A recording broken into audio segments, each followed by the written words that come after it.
Hello, my friends. Welcome to Let's Talk, produced by WiseMindly Inc. I'm your host, Coach Che Marville.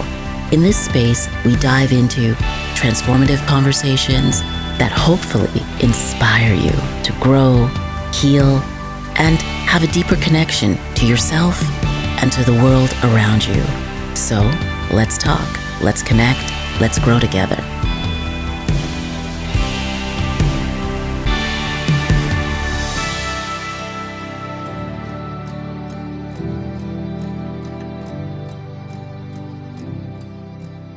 Cindy, welcome to Let's Talk. Thank you. Thrilled to be here. Tell me, what possessed you to come up with that name? Where were you in your life when that occurred? Well, what I should explain first and foremost is that Make Love Not Porn is an accident. I did not consciously, intentionally set out to do anything that I very bizarrely find myself doing now. It came out of my personal experience dating younger men. The men I date tend to be in their 20s. And realizing 16, 17 years ago that when we don't talk openly and honestly about sex, porn becomes sex education by default in not a good way. Now, bear in mind, this is years before anybody else ever noticed this. I'm a naturally action-oriented person, and so I went, right, I want to do something about this. So 15 years ago, I put up on no money a tiny clunky website at MakeLoveNotPorn.com that in its original version was kind of a public service announcement. Porn world versus real world. Yes. Here's what happens in the porn world. Here's what really happens in the real world. I launched Make Love Not Porn at the TED conference in 2009. I became the only TED speaker to say the words "come on my face" on the TED stage. Six times, apparently. The talk went viral as a result, and it drove this extraordinary global response to my tiny website that I had never anticipated. Thousands of people wrote to me from all around the world, and I realized I'd uncovered a huge global social issue. And so I then felt I had a personal responsibility. I had to take Make Love Not Porn forwards in a way that would make it much more far-reaching, helpful, and effective. And so I turned it into a business designed to do good and make money simultaneously, which is what I believe the future of all business should be. And so today, Make Love Not Porn is the world's first and only user-generated and, importantly, 100% human-curated social sex video sharing platform. So we're kind of what Facebook would be if it allowed you to openly, healthily, socially, sexually self-express, which it clearly doesn't. The way to think about us is, if porn is the Hollywood blockbuster movie, Make Love Not Porn is the badly needed documentary. We are a unique window onto the funny, messy, loving, wonderful sex we all have in the real world. And what we're doing is we are socializing, normalizing, and destigmatizing sex, bringing it out of the shadows into the sunlight to promote consent, communication, good sexual values and behavior. We are literally sex education through real-world demonstration. So oh my God. Well, there are a number of things there.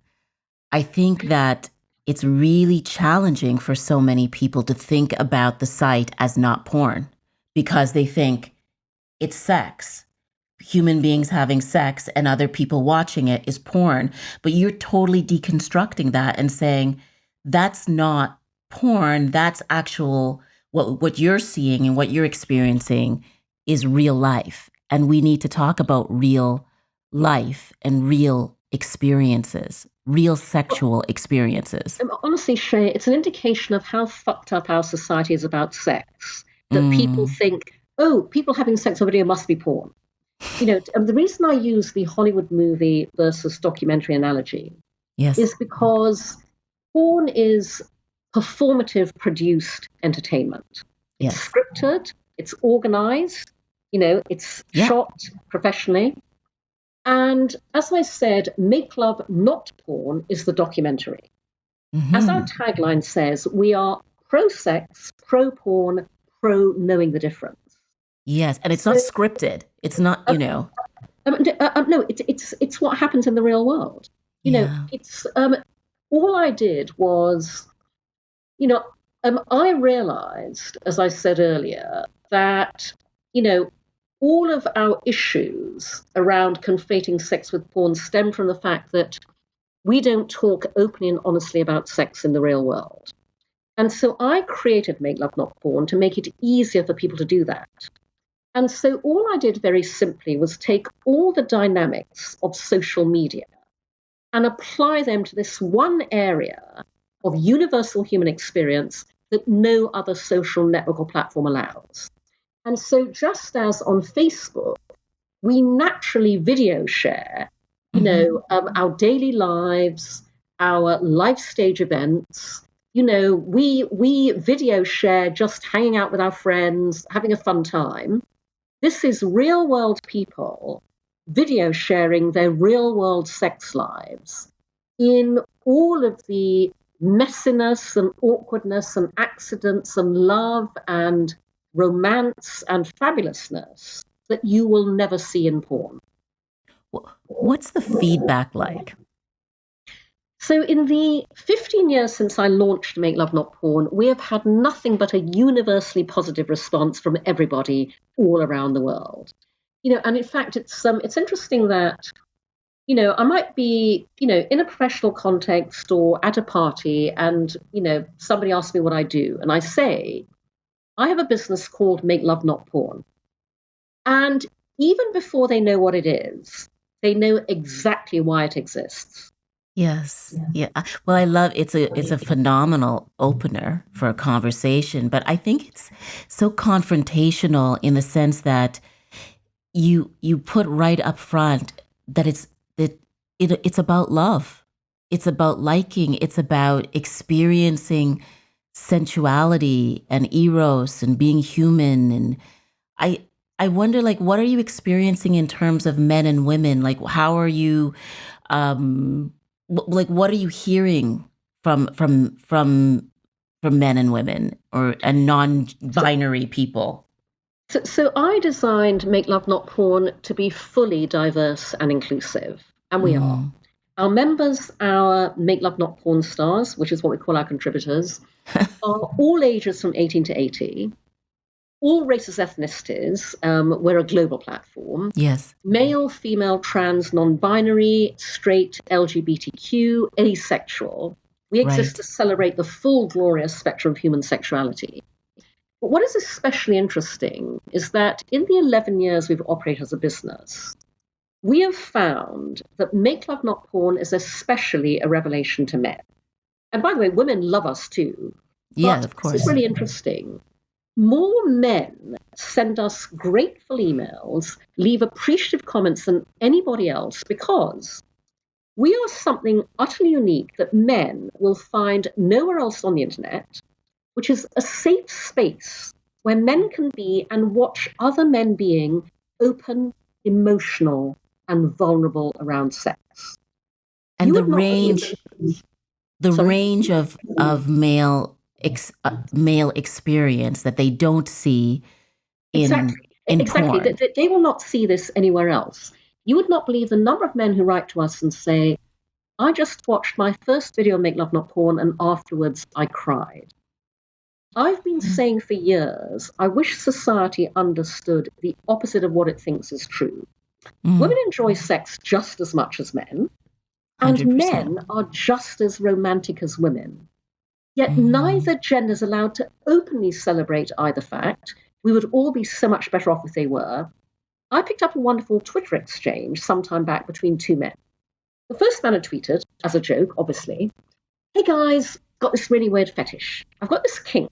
Well, I want to watch porn where people are honest, loving, loyal, decent, and really like each other. Hit me up with your hottest links, please. And another man replied and said, there's this website called Make Love Not Porn where you can mm, watch real couples making love. He said, I watched a video where the woman said to her man, I love you, while they're making love. He said, sincerely, I cried when I heard that. Make Love Not Porn is one of the solutions to toxic masculinity. And in mm. fact, our mission ultimately at Make Mm-hmm. Love Not Porn is to help end rape culture globally. Now, I know that sounds like a very big mission, but we have 11 years of proof of concept at a micro level. Yes. We help end rape culture by doing something very simple that nobody else anywhere is doing. We help end rape culture by showing you how wonderful great consensual communicative sex is in the real world. Our social sex videos role model good sexual values and good sexual behavior. And here's the important part: we make all of that aspirational versus what you see in porn and popular culture. One man left a comment saying, "This video makes me want to be a better man in the bedroom and in life." We can do that. You said you were inspired to go down this road because you were at a time in your life where you're only dating younger men. And it wasn't on purpose, it was just through, connection and people you had fun with and had like serious relationships, right? To clarify, first of all, dating younger men began as a total and complete accident. And I should just explain to our listeners that I am somebody who has never, ever wanted to be married. I've never wanted children. Very glad I always knew that, as opposed to finding out the hard way by having them. Mm-hmm. I am not a relationship person. I adore being single. I cannot wait to die alone. And I date younger men casually and recreationally, purely for sex. I am deliberately very public about all of that because Yes. we don't have enough role models in our society, for women and for men, by the way, that demonstrate you can live your life very differently to the way that you're expected to and still be amazingly happy. And I'm one of the happiest people I know. Well, So, and the way we're programmed to. exactly. Every message in popular culture, what our parents tell us, what our families say. Yes. So actually, like everything else in my life, dating younger men happened by accident. I didn't set out to do it. And what I mean by that is 22 years ago, I was running an advertising agency here in New York, and we were asked to pitch for an online dating brand.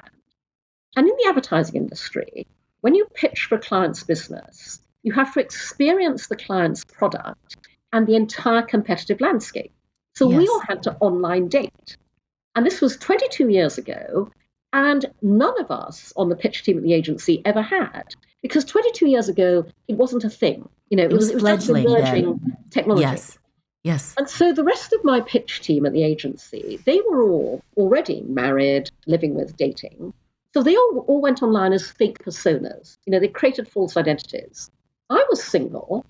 I thought, I have to do this for business reasons. Why not do it for real? Why not find out what this whole online dating thing is all about? So I basically posted my profile across a bunch of sites, was very honest about everything, including my age. I got an avalanche of responses, which was very good for the ego. But much to my surprise, because I had never considered this as a dating strategy, the majority of those responses were from younger men. And in fact, a lot of them were from much younger men. And I suddenly realized that I was every young guy's fantasy. I was an attractive older woman, high-flying career, did not want to settle down, did not want to get married and have kids. All I wanted to do was have some fun, which at the time, I just started up an advertising agency in the world's toughest advertising marketplace. I was working 24/7. Insane. Fun was not happening, basically. No. So I went, wow, had not considered this, works for me. And so I've been dating younger men very happily ever since. But the important thing is that I am nobody's definition of a cougar. No. And in fact, again, I talk publicly about how I operate my dating model because, I absolutely believe that everyone should be free to design the relationship model that works for them, which may, by the way, be different at different points, in your life. There's this very limited number society says it's okay for you to operate. So, I meet the younger men I date on cougar dating sites, and I have one fundamental criterion. No matter how casual the relationship, they have to be a very nice person. Yes. I have fantastic radar for very nice people. As a result, I only date utterly lovely younger men in an atmosphere of mutual trust, Yes. respect, affection, liking. And so, ironically, my so called casual relationships go on a lot longer than most people's so called committed ones. I date younger men off and on over periods of 2, 3, 4, 5, 10, 15 years. They may go on to date girls their own age. They may go on to get married. We like each other. We stay friends. We'll meet platonically for drinks, coffee, and then every so often those relationships might end. Every so often those marriages might end, and they come back. It's very nice.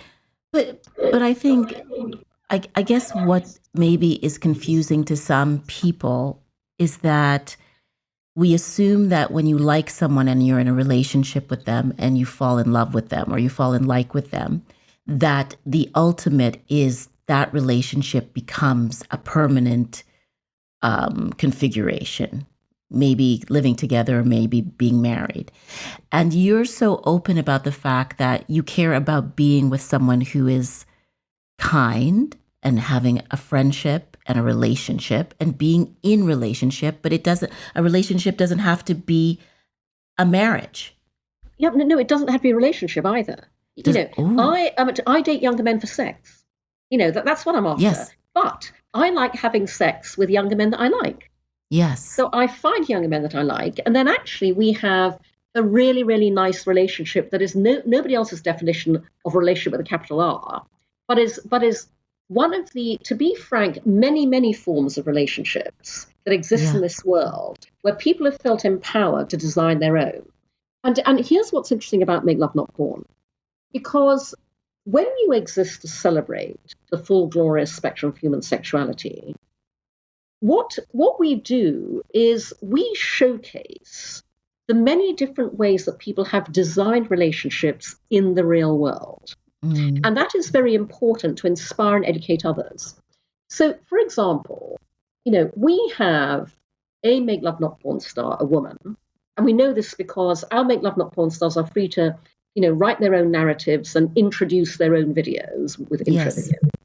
So she tells us that she and her husband have an agreement. Once a year, she is allowed to meet up with her old high school sweetheart and fuck his brains out in a motel room. Now, we assume that this is a reciprocal arrangement. We don't know because her husband doesn't share videos on Make Love Not Porn. She shares videos, and the videos she shares are the ones with her high school sweetheart. But what I think is wow, interesting about this, Che, is, you know, for a couple that might be thinking about opening up their marriage, but not sure how to take that first step, this is a very interesting, very clearly demarcated way of doing that. It's once a year. It's with somebody who is a known quantity from the past. No threat to the marriage. yes, That is how this particular married couple have chosen to operate within a very tightly defined scenario that works for them. Now, at the other end of the spectrum, we also have Make Love Not Porn stars who are in polyamorous relationships, hmm, and so they share those videos. We have Make Love Not Porn stars who have been monogamous, decide to invite a third person into their relationship. But what you are seeing all the time is you are seeing the real world version. And so yes, you are seeing the empathy and sensitivity that goes on, the negotiation, the really getting to know each other first as a threesome, hmm, the conversation, you know, um, and I'm thinking particularly about one Make Love Not Porn star who was in a monogamous relationship with her boyfriend, began corresponding with another man online. They got on very well. And so, actually, with her boyfriend's agreement, he flew cross country because he was on a different coast, spent several days with the two of them just getting to know each other, especially making sure the two men got to know each other and felt comfortable before they ever did anything. Just the respect and the communication and the consent is just amazing. And so Make Love Not Porn is a wonderfully educational resource that hmm, demonstrates my point about we'll all be a lot happier when we regard relationships as something that we can design for ourselves, as opposed to, the parental pressure of you meet somebody nice, you get married, you have children, and that's it for the Right. rest of the life. Where does, we didn't talk about this before, but where does jealousy and possessiveness, like what role does that play in these relationships in terms of what you're seeing? And again, I can't speak fully for them. I can only speak to what we see on Make Love Not Yes, Porn. yes. But we do have a unique window into all of this is real world. We are So so interesting. grateful to our Make Love Not Porn stars for sharing this most intimate parts of their lives. But that is precisely why, for example, this couple invited this gentleman, to come and stay with them and to talk everything through and see what comfort levels were before they ever took it any further. Equally, as I said, with the married couple, with the agreement, clearly they had negotiated something that both halves of the couple felt comfortable with. And so it's always about somebody's comfort level. The one thing I will say is that, jealousy in many cases is a societal construct. Because we've been sold this bill of goods. And by the way, I should say to our listeners that, I know that I'm somebody very unusual because I have absolutely no desire to be in love whatsoever.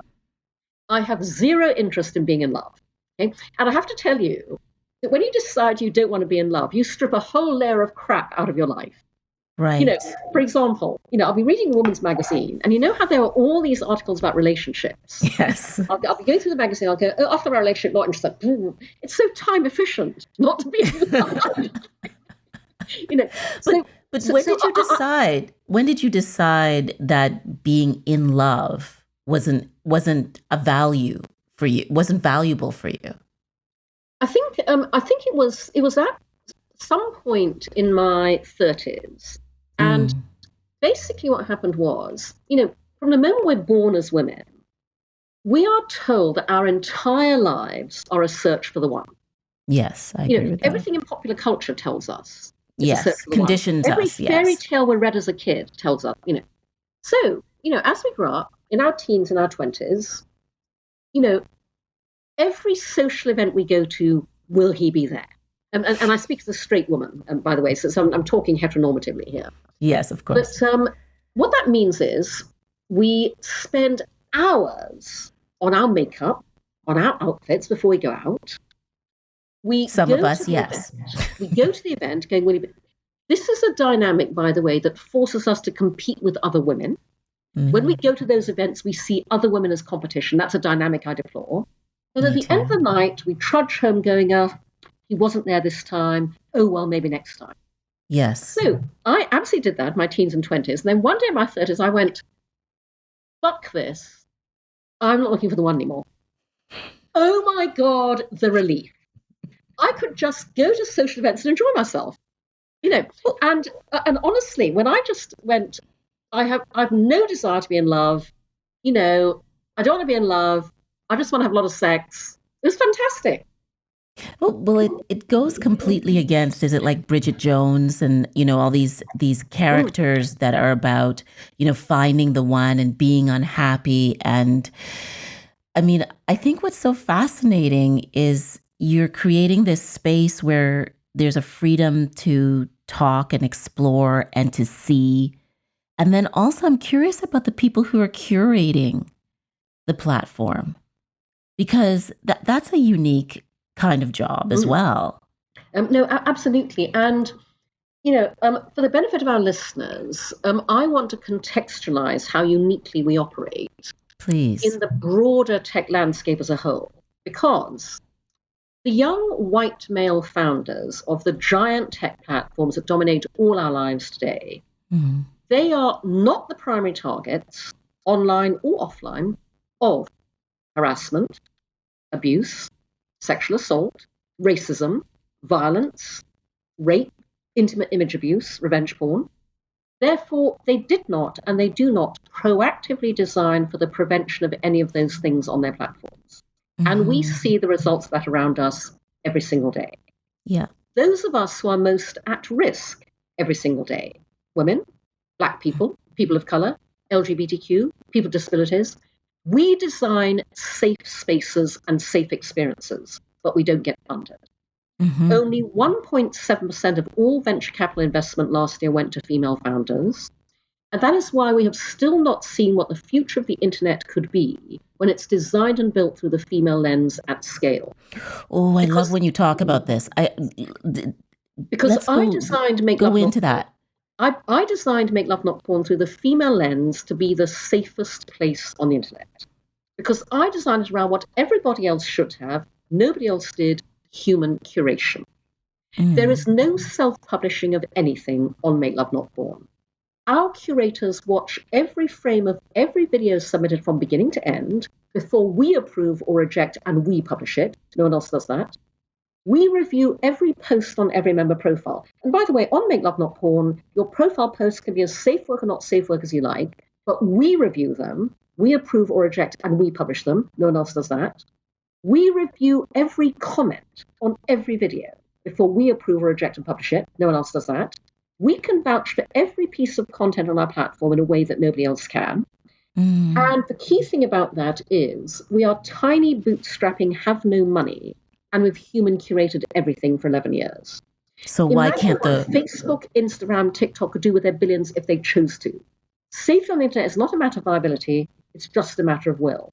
And we take human curation to lengths no one else has even dreamt of. So, our submissions process requires, full identifying details, 2 forms of government-issued ID for every participant. By the way, every other adult site on the internet only requires 1 form of ID. We have a whole set of protections in place. But even when, any submitter has passed all the paperwork tests, and by the way, human eyes check all of that as well. We have an automated submissions process. We go over every piece of paperwork submitted. Even when they've passed all of those tests, we train our curators to ask themselves as they watch every single video, as I watch this video, do I feel the camera is in a position where everybody knows it's there? Do I have a bad feeling watching this video? Because what we say to our curators is, if you have a bad feeling, you don't have to explain it, you don't have to rationalize it. Just having a bad feeling is enough, we're not publishing that video. We take human curation to lengths way beyond what anyone else has ever dreamt of. That is the female lens on the future of the internet that is not getting funded. Wow. I mean, I think we don't even think, like, we talk about this bias or biases, but because the people who are designing all of the systems never really have to be accountable for the biases that they have. Because they're all white men. And typically a certain age. Yeah.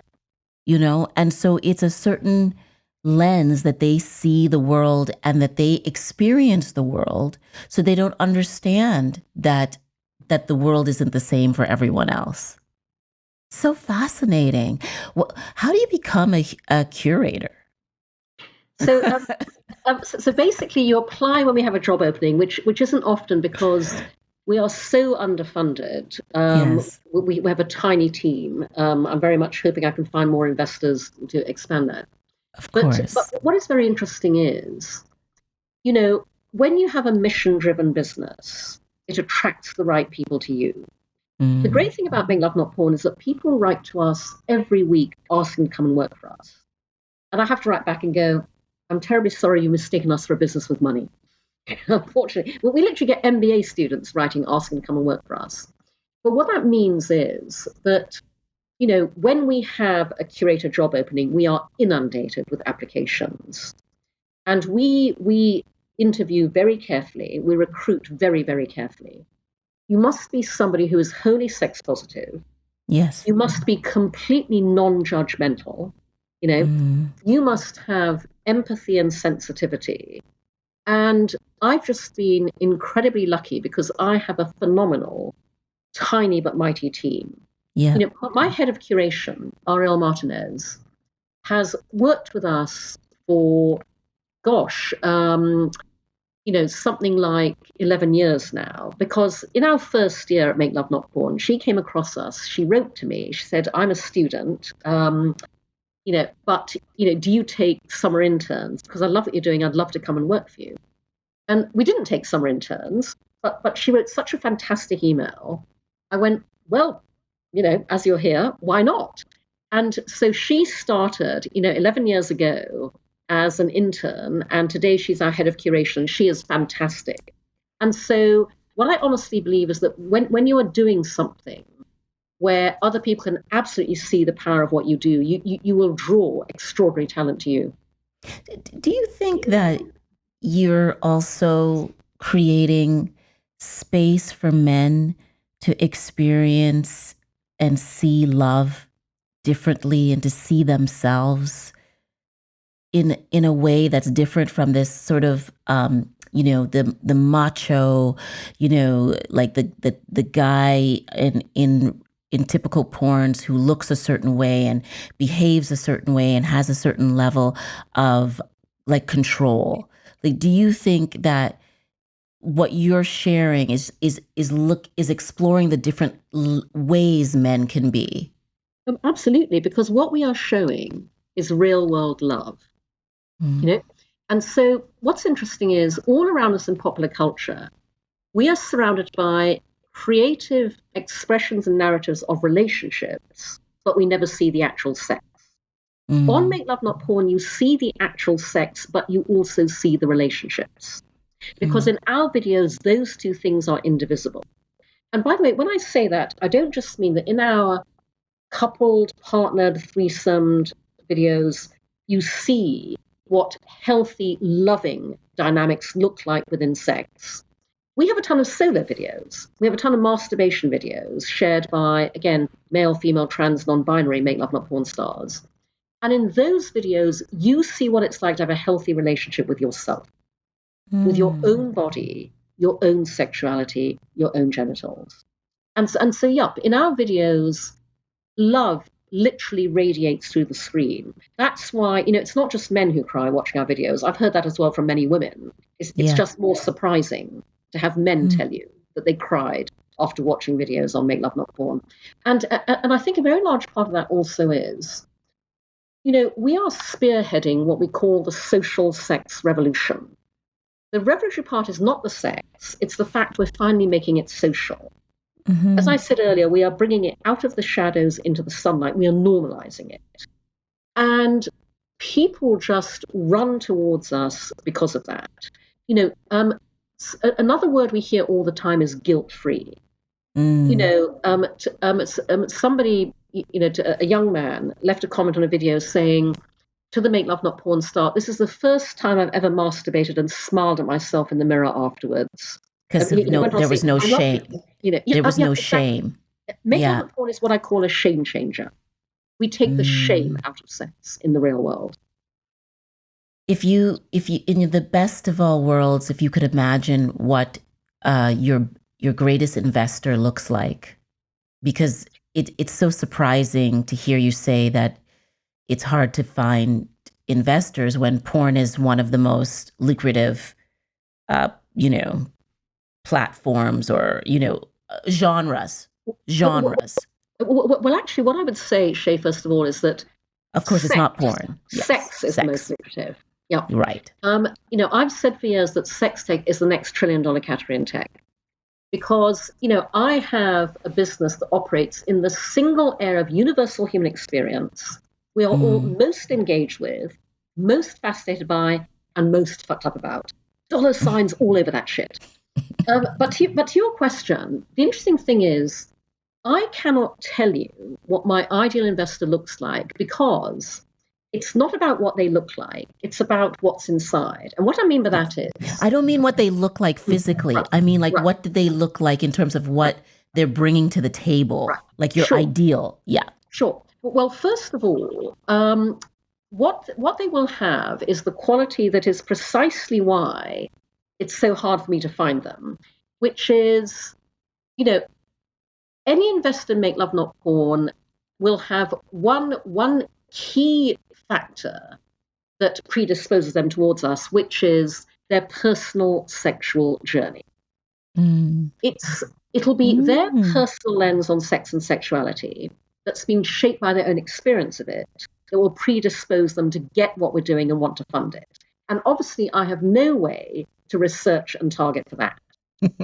But especially because sex is the area where you cannot tell from the outside what anybody thinks on the inside. Precisely. The people who look like they would totally get it don't.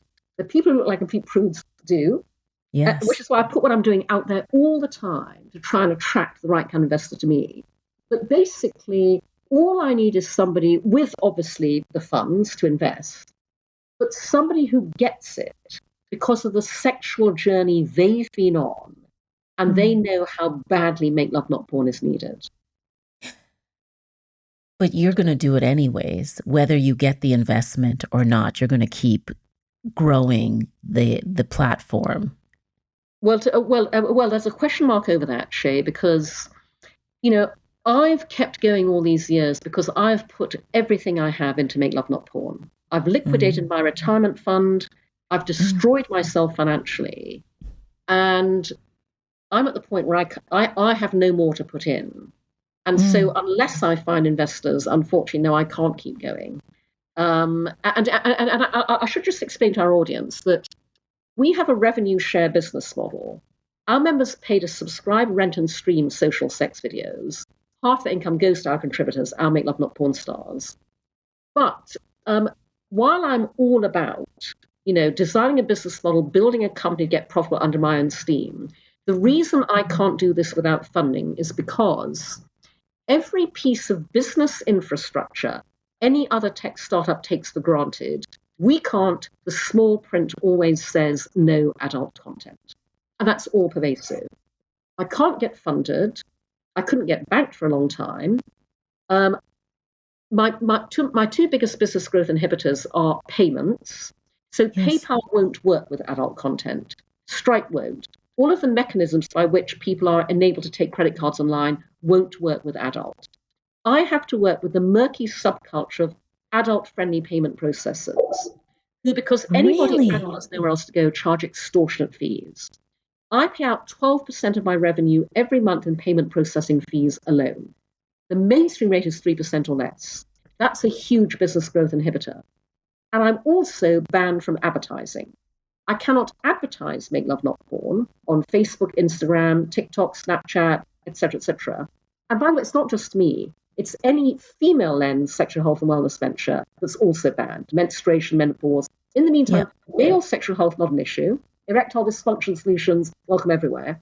Those advertising barriers fall when I can write big enough checks. Funding solves the advertising barriers. Funding would enable me to build my own payment processing system so I don't pay out extortionate fees. But without capital, it's extraordinarily difficult. I'm stunned. I'm stunned by that. Wow. But this has been expanding for over a decade. The stories and who you're reaching. Well, the biggest thing we have to celebrate at Make Love Not Porn is the fact that we're still here. In a world where 75% of all startups fail within the first 5 years, and I have many more obstacles than your average startup, that gives you some idea of the traction we have, how badly people want us. And it also gives you some idea of what I'm like as a founder. Tenacious. Because people ask me all the time, Cindy, how do you keep going through all of these barriers? How do you fight this battle every single day for the past 15 years? Unfortunately, the thing that most motivates me is the dynamic that I call, I'm going to fucking well show you. You tell me it can't be done, I'm going to fucking well show you. You put us on a path, I'm going to fucking well show you. By the way, do feel free to bleep me out on insulting recording. Was there something, or were there a series of some things that happened to you that got you to this place of radical acceptance of who you are? Because there are things that you say and talk about that people feel inside, but women feel inside. Women who are in their, they come to their midlife, they come to 40, they come to 50, they come to 60, they come to 70, they come to 80 and it's the first time in their life that they're actually being themselves. You've done it from an earlier time. Like, what was it that kind of helped you to be that way? Just growing older. 64 years of life at this stage. But honestly, just going through life. I can't put my finger on anything specifically. What I will say is, and I give this advice to everybody because I do think it's a starting point for everything. If you've never done this exercise before, take a long, hard look into yourself and identify what it is that you stand for, what you believe in, what you value, what you're all about. And the reason I say that's a starting point for everything is because, first of all, when you do that, that makes life so much simpler. Life still throws you all the shit it always will, but you know exactly how to respond to that shit in any given situation in a way that is true to you. And that really is the secret of happiness, living your life and working your work in a way that is true to you. That is what enables you not to give a damn what anybody else thinks. And so all I've been doing for a long time is living my life and working my work according to my values. And, once you know what your values are, then it's very easy to live by them. And it's very easy to completely ignore anything anybody else thinks because you're being true to yourself. Well, I have so much appreciation for you. You're very courageous, and I think it's almost as though the time has met the moment that you've created. You're in the right time, and I have no doubt you're going to get funding. I think you will. I have some thoughts. I have some thoughts later that I'm going to share with you. Good. But I think also it's a very interesting time. Like the word menopause and perimenopause and midlife are being used. There's more. I like to say that I think this is the most empowered generation of midlife people that we've ever seen. And I think women, a lot of women are stunned by what happens to them in midlife and how the world treats them. And I think you're one of those people who's saying, I refuse to let myself get out of this world without being myself. Incredibly powerful. I really appreciate you. Thank you for being here. Now, if you don't mind, Che, I would Please. like to just say to our listeners, if they appreciate what I'm doing, please do help fund the future. And what I mean by that is we earlier this year launched our first ever equity crowdfunding campaign for Make Love Not Porn. It's our first ever because no crowdfunding platform historically would be willing to work with us. But the wonderful actress Jamila Jamil, who's a big fan of Make Love Not Porn, proposed that she lead an equity crowdfunding campaign as our lead investor, and she brought us to WeFunder. So listeners, please do go to wefunder.com/MakeLoveNotPorn. We are targeting $1 million. We're at 368,000. Please help us get to target, but especially because already that funding is enabling us to build what parents and teachers have been begging us for since day one of Make Love Not Porn, which is the 0 to 18 and beyond sex education expansion, MakeLoveNotPorn.academy. If you go to that URL, you'll see our vision laid out there. But Make Love Not Porn Academy will aggregate the best of the world's sex education content, searchable by age, cultural sensibility, personal comfort level, so that you can find the sex education that's right for your family, your classroom, your school. This is very badly needed. So please do help us fund the Academy and be able to build it at wefunder.com/MakeLoveNotPorn. Thank you. We will share all of that in the links. Cindy, thank you for your time. You're a wonder. You're an absolute wonder. Thank you, Che. It's been an absolute pleasure talking to you. My friends, thank you for joining me on Let's Talk, produced by WiseMindly Inc. I hope today's conversation inspired you to take action, reflect, or embrace on a new way of thinking, on a new path. And if you enjoyed today's episode, and hopefully you did, don't forget to subscribe, share, and even leave a review.